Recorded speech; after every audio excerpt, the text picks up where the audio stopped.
안녕하세요. 강남 하이퍼 리뷰입니다. 오늘은 2019학년도 정시 추가 모집에 대해서 말씀드리고자 합니다.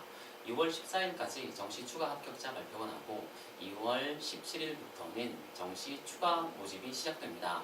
정시 추가 모집 같은 경우는 일반적인 정시 모집과 조금 다르게 어머님들이 혹은 학생들이 지원을 하실 때 잘 모르시는 부분들이 많아서 거기에 대해서 알려드리고자 시간을 준비했습니다.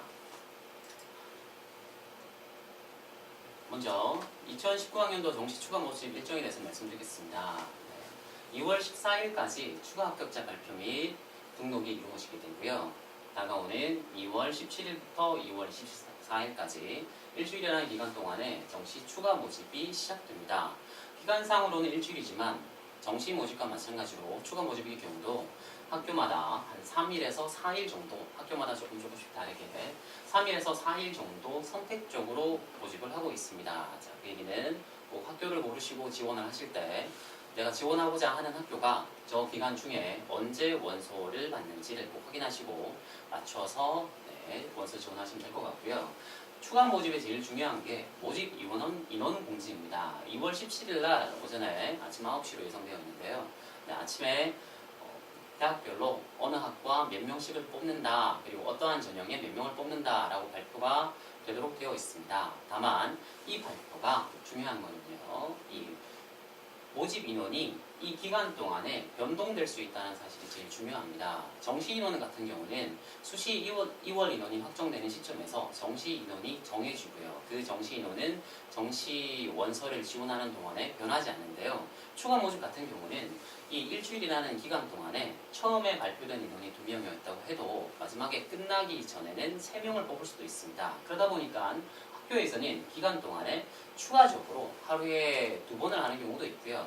크게는 한 일주일 혹은 모집하는 기간 3, 4일 동안에 한 3번에서 4번 정도 추가적으로 인원을 정정해서 또 올리게 됩니다. 자, 그러면 이제 뭐가 문제가 되냐면요.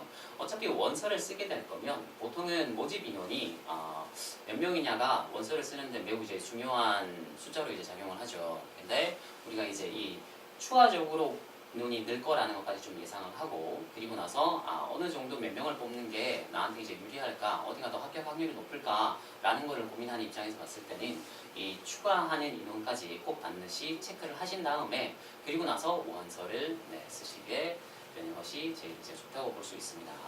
그리고 합격자 발표 같은 경우는 2월 25일 날로 이제 연휴가 있었다면 추가 모집도 똑같이 이 뒤쪽 날짜에 추가적으로 더 합격이 발표가 됩니다. 무슨 얘기냐? 똑같이 그냥 정시에서 추가 합격자 발표나는 이유는 등록을 안 하고 혹은 뭐 포기를 한다거나 다른 학교에 등록을 한다거나 라는 이유로 어쨌든 미달된 인원들을 다시 뽑는 거잖아요. 추가 합격도 마찬가지로 합격자 발표는 이대로 예정되어 있습니다만은 이 이후에도 똑같이 추가 합격이 발표가 납니다. 물론 이제 공식상으로는 날짜는 아직 잘 나오진 않는데요. 보통 이제 뭐 전화상으로거나 학교 홈페이지에 보통 발표가 됩니다. 이게 무슨 얘기냐? 또 원서를 쓰시게 될 때 이 추가 합격에 대한 것까지 꼭 반드시 고려를 하시고 어떤 학교가 혹은 어떤 학과가 더 추가 합격이 더 가능할까, 나에게 더 유리할까를 꼭 고민을 하시고 그리고 나서 이제 학교랑 학과를 선택해 보시는 게 좋다는 뜻입니다. 다음은 추가 모집을 지원하기 위한 자격인데요. 우선은 기본적으로는 2019학년도 정시에 등록을 하지 않은 자입니다. 합격을 하고 나서 등록을 포기하든 혹은 등록을 하지 않던 추가 모집 기간 2월 17일 이전에 등록을 포기하시게 되면은 2019학년도 추가 모집을 지원하실 수 있고요. 그리고 정시 모집에 전문대학 혹은 산업대학에 등록했던 사람들은 포기와 관계없이요. 등록을 했다고 해도 추가 모집에 지원할 수 있습니다. 그리고 중요한 것은 네 번째 내용인데요. 원서 지원의 횟수에 제한은 없으나 같은 학교 동일 전형 내에서는 기본적으로 복수 지원이 불가능하게 되어 있습니다. 같은 학교 다른 전형 같은 경우는요. 학교마다 조금씩 상이하기 때문에 학교 발표되는 것을 조금 보고 결정을 하시면 좋고요. 원서 지원 횟수에 제한이 없다 보니까 그냥 쓰고 싶은 대로 다 쓸 수 있습니다. 그러다 보면 이제 무슨 문제가 생기냐면요.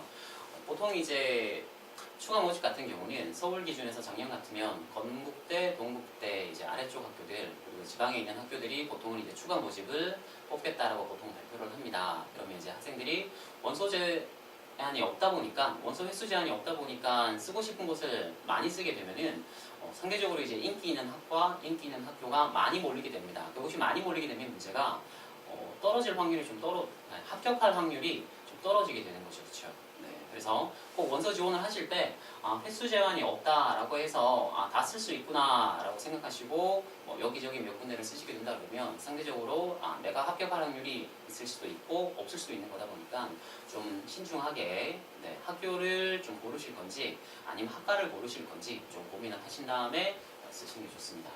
그 다음 마지막으로 수능 영역의 반영 비율과 점수 환산 방식은 정시 때와 똑같습니다. 그 얘기는 수학이 유리한 학교가 있고 국어 점수가 잘 본 학생들이 유리한 학교가 있고 경우에 따라서는 수능뿐 아니라 면접이 있다거나 학생부 종합도 추가 모집하기 때문에 나에게 맞는 전형이 그리고 나한테 유리한 학과가 어느인지를 꼭 반드시 생각해 보시고 그리고 나서 지원을 하시는 게 좋을 것 같습니다. 네. 정시 추가 모집은 꼭 이제 이번 연도에 2019학년도에 대학을 가기 위한 마지막 수단이니까 꼭 신중하게 검토를 해보시고요. 생각을 잘 해보시고 지금 말씀드린 내용들 염두에 두시고 지원하셔서 좋은 결과 있기를 바랍니다. 감사합니다.